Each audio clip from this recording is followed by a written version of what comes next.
Good morning students. आज मैं आप लोगों को आपका जो कारक चैप्टर पढ़ाया था मैंने 8 चैप्टर, ठीक है, उसका मैंने आप लोगों को ये बता दिया था कि कर्ता कारक क्या होता है, कारक क्या होता है, कारक के कितने भेद होते हैं, कारक का विभक्ति चिन्ह क्या होता है, परसर्ग किसे कहते हैं, ये सब मैंने आप लोगों को बताया था। आई होप आप लोगों ने पार्ट फर्स्ट जो वीडियो है आप देखे होंगे, ठीक है। तो आज मैं आप लोगों को उसके आगे पढ़ाने जा रही हूँ, बताने जा रही हूँ कि कर्म कारक क्या होता है। तो कारक को तो आप लोगों को पता है कि संज्ञा और सर्वनाम शब्दों को वाक्य के अन्य शब्दों से जोड़ता है, ठीक है। अब आता है कर्म कारक। कर्म कारक किसे कहा जाता है? तो वाक्य में जिन संज्ञा शब्दों व सर्वनाम का शब्दों का प्रयोग क्रिया के कार्य का फल सीधा उसके ऊपर पड़ता है, कार्य का फल उस कर्म कारक होता है। इसका विभक्ति चिन्ह को है। जैसे कि वाक्य में जिन संज्ञा सर्वनाम शब्दों पर क्रिया के कार्य का फल सीधा किस पर पड़ता है? कर्म पर पड़ता है, तो इसका विभक्ति चिन्ह को है। जैसे सीता ने राम को, तो अब सीता इसमें क्या है? सर्वनाम है, संज्ञा है, और इसका जो कर्म है, कर्म क्या है इसका? संगीत, ठीक है। काम क्या होता है? गाना होता है ना। जो काम होता है किसी व्यक्ति का काम क्या होता है? कर्म होता है, ठीक है। तो सीता जो है, सीता का काम क्या है? संगीत, ठीक है। तो सीता ने गीता को संगीत सिखाया। किसको संगीत सिखाया? गीता को। अपना कर्म क्या है गीता का? सीता का कर्म क्या है? गीता को संगीत सिखाना, ठीक है। तो इसमें क्या है? सीता ने गीता को संगीत सिखाया। अब इसमें देखिए, जो सीता है, सीता का काम क्या है? काम को कर्म कहते हैं, तो सीता का काम क्या है? गीता को संगीत सिखाना। अध्यापिका ने छात्रों को पढ़ाया, तो अब अध्यापिका का क्या कर्म है? क्या काम है उनका?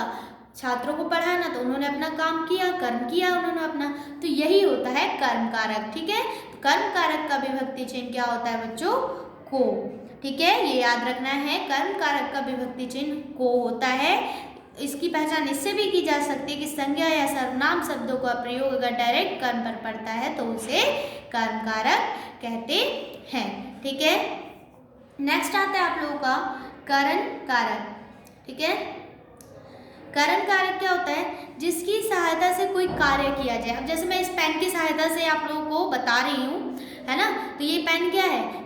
करण कारक है। जैसे कि मैं पेन से आप लोगों को लिखवा रही हूँ या पढ़ा रही हूँ, तो पेन से शब्द आया ना इसमें, है ना, तो ये क्या हो जाएगा? ये करण कारक का विभक्ति चिन्ह हो जाएगा, ठीक है।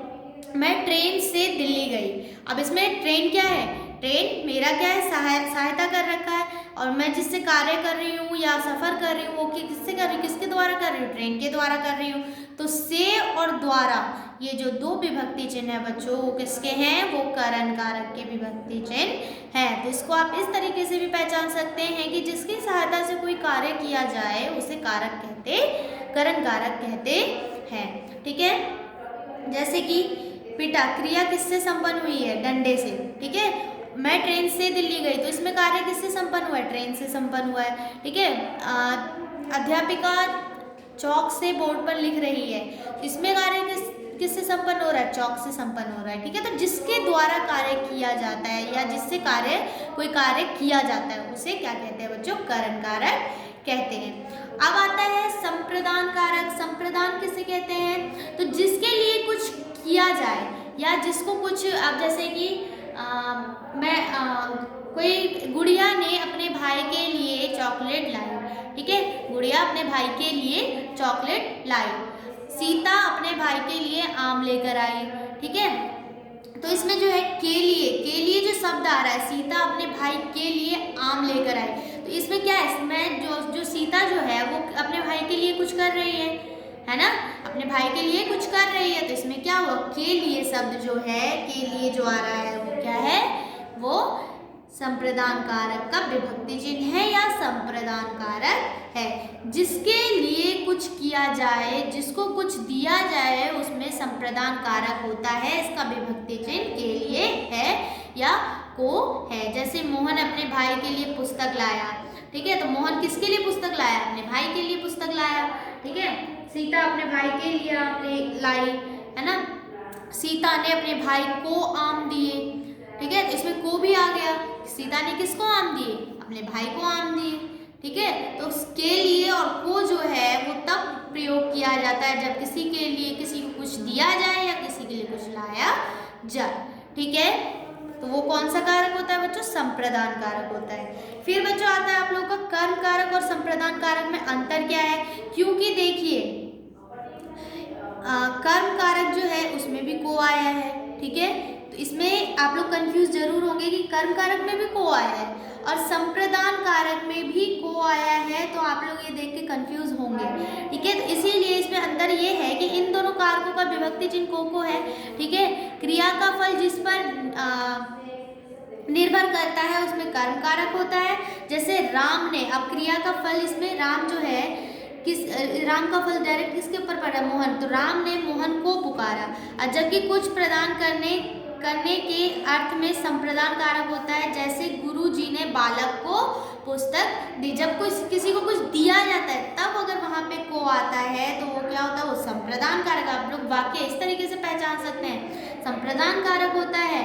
और जहाँ पे क्रिया का फल सीधा कर्म पर पड़ता है तो वहाँ क्या कौन सा कारक होता है? वहाँ कर्म कारक होता है। जैसे राम ने मोहन को पुकारा, ठीक है।